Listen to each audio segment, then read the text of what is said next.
ബലാത്സംഗ കേസിൽ പ്രതിയായ രാഹുൽ മാങ്കൂട്ടത്തിൽ MLA-യുടെ മുൻകൂർ ജാമ്യാപേക്ഷയെ എതിർത്ത അതിജീവിതയെ ഹൈക്കോടതി കക്ഷി ചേർത്തിരിക്കുന്നു. മുൻകൂർ ജാമ്യം നൽകരുതെന്നാവശ്യപ്പെട്ട് അതിജീവിത മറുപടി സത്യവാങ്മൂലം നൽകും. മറുപടി സത്യവാങ്മൂലം നൽകാൻ ഹൈക്കോടതി 2 ആഴ്ച സമയം നൽകിയിട്ടുണ്ട്. ഉമേഷ് ചേരുന്നുണ്ട് കൊച്ചിയിൽ നിന്നും. ഉമേഷ്, എന്തായാലും അതിജീവിതയുടെ ആവശ്യം ഹൈക്കോടതി അംഗീകരിച്ചിരിക്കുന്നു. അതായത് തന്റെ വാദം കൂടി കേട്ടതിന് ശേഷം തീരുമാനമെടുക്കണം എന്നൊരു ആവശ്യം അതിജീവിത മുന്നോട്ട് വെച്ചിട്ടുണ്ടായിരുന്നു ഹൈക്കോടതിക്ക് മുന്നിൽ. എന്തായാലും അപ്രകാരം ഇപ്പോഴിതാ അതിജീവിതയെ കക്ഷി ചേർത്തിരിക്കുകയാണ് ഈ ഒരു വിഷയത്തിൽ, അല്ലേ? അതെ, വളരെ പ്രധാനപ്പെട്ട ഒരു നടപടിയാണ്. അതിജീവിതയുടെ ആവശ്യം കോടതി അംഗീകരിച്ചു. തന്നെ കൂടി കക്ഷി ചേർക്കണം എന്നുള്ളതായിരുന്നു അതിജീവിതയുടെ ആവശ്യം.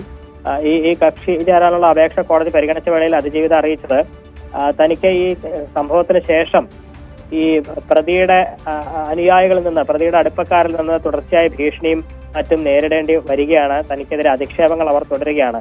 ആ സാഹചര്യത്തിൽ തനിക്ക് പറയാനുള്ളത് കൂടി കേൾക്കണം. കാരണം ഈ പ്രതിക്ക് ജാമ്യം കിട്ടി പുറത്തിറങ്ങിയാൽ അത് ഈ കേസ് തേച്ചുമായ്ച്ചു കളയാനും തന്റെ ജീവന് തന്നെ ഭീഷണി ഉണ്ടാകുന്ന സാഹചര്യത്തിലേക്കൊക്കെ കാര്യങ്ങൾ എത്തും. അതുകൊണ്ട് തനിക്ക് പറയാനുള്ളത് കേൾക്കണം, കക്ഷി ചേരൽ അപേക്ഷ അനുവദിക്കണം എന്നുള്ളതായിരുന്നു അതിജീവിതയുടെ ആവശ്യം.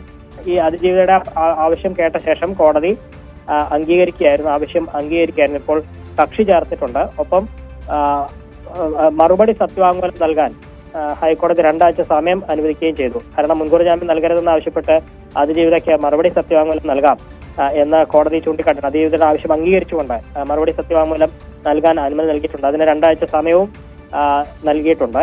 അപ്പോൾ ഇനി കേസ് ഈ രാഹുൽ മാങ്കൂട്ടത്തിന്റെ മുൻകൂർ ജാമ്യ ഹർജി പരിഗണിക്കുക ഈ മാസം 21, 2 ആഴ്ചയ്ക്ക് ശേഷം 21-ാം തീയതിയാണ്.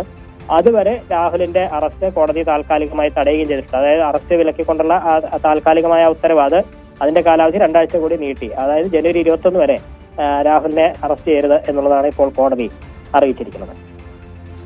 തീർച്ചയായും ഉമേഷ്, മറ്റൊരു കാര്യം കൂടി ചോദിച്ചോട്ടെ. അതായത് അതിജീവിതയുടെ പങ്കാളി കഴിഞ്ഞ 2 ദിവസമായി ഇത്തരത്തിൽ രാഹുൽ മാങ്കൂട്ടത്തിനെതിരെ വലിയ രീതിയിൽ ആരോപണം ഉന്നയിച്ച് രംഗത്ത് വരുന്നുണ്ട്. അതായത് ഒരു പ്രശ്നമുണ്ടാകുമ്പോൾ 2 കൂട്ടരെയും വിളിച്ച് സംസാരിക്കേണ്ടതായിരുന്നില്ലേ? പക്ഷെ എന്തുകൊണ്ട് ഒരാളെ മാത്രം വിളിച്ച് സംസാരിച്ചു എന്നൊരു ചോദ്യം അദ്ദേഹം പറയുകയാണ്. മാത്രമല്ല തൻ്റെ പേരും ഒപ്പം തന്നെ ചിത്രങ്ങളും അടക്കം പ്രദർശിപ്പിക്കുന്ന അല്ലെങ്കിൽ സാമൂഹ്യ മാധ്യമത്തിലൂടെ പുറത്തുവിട്ടതിലടക്കം ആ യുവാവിന് അതൃപ്തിയുണ്ട്. ആ യുവാവ് പരാതി നൽകുന്ന ഒരു സാഹചര്യമൊക്കെയുണ്ട്. ഇതൊക്കെ പ്രോസിക്യൂഷൻ ഇത് പോയിന്റായി എടുക്കാനുള്ള സാഹചര്യങ്ങളുണ്ടോ?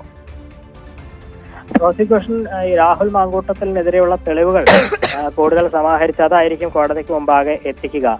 എന്തുകൊണ്ട് ഇയാൾക്ക് ജാമ്യം നൽകരുത്, ജാമ്യം നൽകിയാൽ എന്തൊക്കെ ഭവിഷ്യത്തുകൾ ഉണ്ടാകും എന്ന് കോടതിയെ ബോധ്യപ്പെടുത്താനായിരിക്കും പ്രോസിക്യൂഷൻ ശ്രമിക്കുക. കാരണം ഇപ്പോൾ അതിജീവിത തന്നെ ചൂണ്ടിക്കാട്ടിയതുപോലെ ഇയാൾക്ക് ജാമ്യം നൽകിയാൽ സ്വാധീനമുള്ള ആളായതുകൊണ്ട് തന്നെ തെളിവ് നശിപ്പിക്കാനും സാക്ഷികളെ സ്വാധീനിക്കാനും ഒക്കെ സാധ്യതയുണ്ട്. ഇത്തരത്തിൽ തുടർച്ചയായ അധിക്ഷേപങ്ങൾ ഇയാളുടെ അടുപ്പക്കാരിൽ നിന്നടക്കം ഉണ്ടാകുന്നു. ഇയാൾക്ക് ജാമ്യം നൽകിയാൽ ഈ അടുപ്പക്കാരിൽ നിന്ന് വരെ ജീവന് ഭീഷണി ഉണ്ടാകുന്ന സാഹചര്യം ഒക്കെ നിലനിൽക്കുന്നുണ്ട് എന്ന് അതിജീവിത പറഞ്ഞതുകൂടി കണക്കിലെടുത്ത് ആ തരത്തിൽ അത് പ്രോസിക്യൂഷന്റേതായ കണ്ടെത്തലുകൾ ഉണ്ടാകും. പോലീസ് അന്വേഷിച്ച് കണ്ടെത്തിയ കാര്യങ്ങൾ ഉണ്ടാകും. അതുകൊണ്ട് ആ കാര്യങ്ങളൊക്കെ തന്നെ ആയിരിക്കും പ്രോസിക്യൂഷൻ കോടതിക്ക് മുമ്പാകെ എത്തിക്കുക. ഇനി 21-ന് കേസ് പരിഗണിക്കുന്ന വേളയിൽ അതിജീവിതയുടെ വിശദമായ വാദം കേൾക്കും. ഒപ്പം പ്രോസിക്യൂഷന്റെയും വാദം കേൾക്കും. രാഹുൽ മാങ്കൂട്ടത്തിന്റെ അഭിഭാഷകന്റെ വാദം പൂർണ്ണമായും കോടതി കേട്ടിട്ടില്ല. അത് ഇനി വിശദമായി കേൾക്കും. അതിന് പുറമെ പ്രോസിക്യൂഷന്റെയും പരാതിക്കാരിയുടെയും വാദം കേട്ട ശേഷം മാത്രമായിരിക്കും കോടതി ഒരു തീർപ്പിലേക്ക് എത്തുക.